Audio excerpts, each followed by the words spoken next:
మీరు గినక ఇది ఎప్పుడైనా పరీక్ష పెట్టారా? ఎప్పుడైనా ఉసిరిగాయ ముక్క మొత్తం నోట్లేసుకొని మొత్తమన్ని నీళ్ళు తాగిర్రనుకోర్రి మస్తు తియ్యగా అనిపిస్తదిలే. అదేదో వెరైటీగా ఉంటది. సరే గియాల ముచ్చటైంది ఎరికేనా మంచిగా ఉసిరిగాయతోని తొక్కు పెడుతుందంట మా అమ్మ చూపిస్తది పాండ్రి.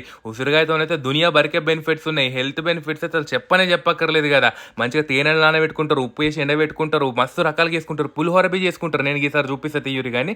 మంచిగా ముందుగాల ఏం చేసుకోవాలి ఈ తొక్కు కోసము ఒక అర్ధ కిలోన్ని ఉసిరిగాయలు తెచ్చుకున్నాం. మంచిగా నీళ్ళలో కడుక్కొని ఒక బుట్టలేసుకొని బట్టతోని తుడుచుకొని ఆరబెట్టుకోరు. ఇక తొక్కు కదా పదన ఉండొద్దు అన్నట్టు. మంచిగా ఫస్ట్ తాలింపు పెట్టుకుందాం. మంచిగా నిండా నూనె పోసుకొని అందులో ఆవాలు, జీలకర్ర, మిరపగింజలు వేసుకొని జర్రంత గోలినాక కడుక్కొని తుడుచుకున్న ఉసిరికాయలు కూడా గోలించుకొని అందులోనే అల్లం ఎల్లిగడ్డ వేసుకోరి. మంచిగా టేస్ట్ ఉంటుంది అన్నట్టు.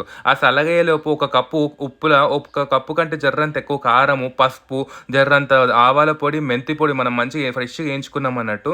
మంచిగా ముక్కు ఉడికిన తర్వాత సల్లగైనాక పొడేసి అలా కలుపుకున్నారనుకోర్రి మంచిగా అంటే మంచిగా ఉండే ఉసిరికాయ తొక్కు 2 రోజులలో ఊరుతుంది. సూపర్ అంటే సూపర్ ఉంటుంది.